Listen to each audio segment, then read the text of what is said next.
Halo anak-anak, hari ini kita akan belajar materi tentang interaksi sosial dan norma sosial.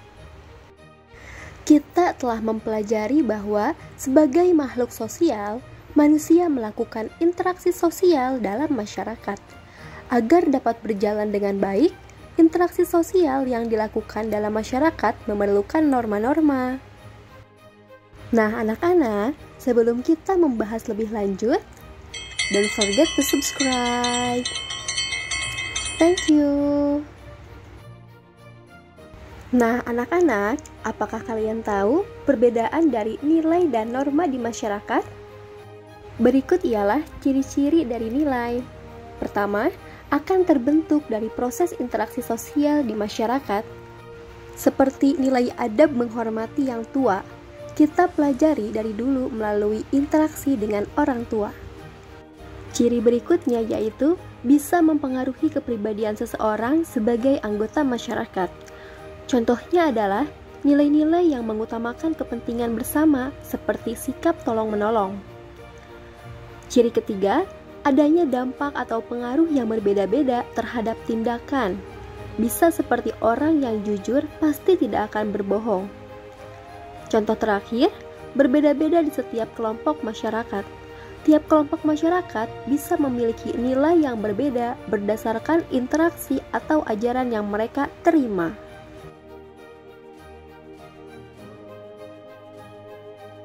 Nah, anak-anak, ada beberapa jenis dari nilai yang berlaku dalam kehidupan bermasyarakat, yaitu 1. Nilai material, yaitu segala sesuatu yang berguna bagi tubuh manusia, entah itu makanan atau obat-obatan. 2. Nilai vital adalah segala sesuatu yang berguna bagi manusia untuk melaksanakan aktivitasnya. Contohnya, buku untuk belajar, motor untuk ngojek, dan lain-lain. 3. Nilai kerohanian merupakan segala sesuatu yang berguna bagi batin atau rohani manusia. Nilai ini terbagi menjadi beberapa macam, yaitu nilai kebenaran, nilai keindahan, nilai moral, dan nilai religius. Nah, anak-anak, setelah ciri-ciri dari nilai, berikut ialah ciri-ciri dari norma. Perhatikan ya. Ciri-ciri norma yaitu 1. Tidak tertulis. Norma hanya akan diingat dan diterapkan dalam kehidupan sehari-hari. 2. Adalah hasil kesepakatan bersama. Norma akan menjadi peraturan yang berfungsi untuk mengatur perilaku seluruh anggota masyarakat. Itulah sebabnya mengapa norma sosial harus berdasarkan hasil kesepakatan bersama. 3. Bisa saja berubah. Norma terbentuk dari proses interaksi yang terjadi di masyarakat, sehingga bisa saja mengalami perubahan berdasarkan kebutuhan dari masyarakat. 4. Ditaati bersama. Sebagai aturan yang berlaku di masyarakat, norma sosial harus didukung dan ditaati anggota masyarakat. 5. Terdapatnya hukuman atau sanksi. Hukuman atau sanksi ini bisa ringan, sedang, dan berat. Hukuman atau sanksi akan diberikan kepada setiap orang yang melanggar norma yang berlaku. Sementara itu, pengertian norma adalah aturan atau ketentuan yang mengikat warga kelompok dalam masyarakat. Norma digunakan sebagai panduan, tatanan, dan pengendali tingkah laku yang sesuai dengan harapan masyarakat. Misalnya, norma yang melarang siswa menyontek. Terdapat hubungan yang erat antara nilai dan norma. Jika nilai merupakan sesuatu yang baik, diinginkan, dan dicita-citakan oleh masyarakat, norma merupakan aturan tindakan untuk mewujudkan cita-cita tersebut. Norma di masyarakat memiliki fungsi untuk mengatur dan mengendalikan perilaku masyarakat demi terciptanya keteraturan sosial. Norma menjadi panduan, tatanan, dan pengendali tingkah laku. Norma menjadi kriteria bagi masyarakat untuk mendukung atau menolak perilaku seseorang. Oleh karena itu, pelanggaran norma selalu disertai sanksi berupa hukuman. Tujuannya adalah agar orang mematuhi norma dan terjadi perubahan tingkah laku pada orang tersebut. Dengan demikian, kehidupan masyarakat dapat berlangsung baik dan tertib. Nah, selanjutnya, perlu kalian ketahui bahwa norma yang mengatur masyarakat adalah norma sosial yang bersifat formal dan non-formal. Norma formal bersumber dari lembaga masyarakat atau institusi formal dan biasanya tertulis. Contohnya, aturan negara seperti konstitusi, surat keputusan, dan peraturan daerah. Norma non-formal biasanya tidak tertulis dan jumlahnya lebih banyak dari norma formal. Contohnya, kaidah dan aturan yang terdapat di masyarakat seperti pantangan, aturan keluarga, dan adat istiadat. Kemudian, ada 5 jenis norma dalam masyarakat. Pertama, norma agama, yaitu norma yang berdasarkan ajaran atau kaidah suatu agama. 2. Norma kesusilaan, yaitu norma yang didasarkan pada hati nurani atau akhlak manusia. 3.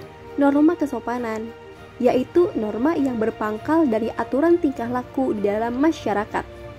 4. Norma kebiasaan, yaitu hasil dari melakukan perbuatan yang sama secara berulang-ulang sehingga menjadi kebiasaan. 5. Norma hukum, yaitu himpunan petunjuk atau perintah dan larangan yang mengatur tata tertib dalam masyarakat. Nah, anak-anak, apakah kalian tahu norma yang berlaku di dalam masyarakat mempunyai kekuatan mengikat yang berbeda-beda?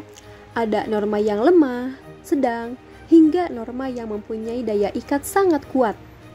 Dilihat dari kekuatan mengikat terhadap anggota masyarakat, norma dibedakan menjadi beberapa tingkatan dengan kekuatan memaksa yang berbeda-beda, yaitu norma cara atau usage, norma kebiasaan atau folkways, norma tata kelakuan atau mores, dan norma adat istiadat atau custom. Nah, anak-anak, mari kita bahas satu persatu. Yang pertama yaitu norma cara atau usage. Merupakan norma yang paling lemah daya pengikatnya karena orang yang melanggar hanya mendapat sanksi berupa teguran. Contohnya, orang yang bersendawa atau berdecap ketika sedang makan atau meludah di sembarang tempat. Kedua yaitu norma kebiasaan atau folkways. Merupakan norma dengan kekuatan mengikat yang lebih kuat daripada usage. Kebiasaan-kebiasaan yang dilakukan sebagian besar anggota masyarakat disebut tradisi. Contohnya, menggunakan tangan kanan ketika hendak memberikan sesuatu, memberi salam pada saat bertemu, dan membungkukkan badan ketika berjalan melewati orang yang lebih tua. Nah, anak-anak, norma berikutnya yaitu norma tata kelakuan atau mores. Merupakan norma yang diterima masyarakat secara sadar atau tidak sadar dan dijadikan alat pengawas atau kontrol terhadap anggota masyarakat. Tata kelakuan mengharuskan anggota masyarakat menyesuaikan tindakan dengan aturan yang berlaku. Contohnya, larangan mencuri atau menghilangkan nyawa orang lain, larangan berjudi, dan larangan menggunakan obat-obatan terlarang. Dan norma keempat yang merupakan norma terakhir yaitu norma adat istiadat atau custom. Umumnya tidak tertulis, namun memiliki sanksi, baik langsung maupun tidak langsung. Sanksi dapat berupa sikap penolakan dari masyarakat. Contohnya, di Lampung terdapat hukum adat yang melarang penceraian. Jika aturan tersebut dilanggar, nama yang tercemar tidak hanya yang bersangkutan, tetapi seluruh keluarga dan suku. Nah, anak-anak, bagaimana dengan pembahasan hari ini?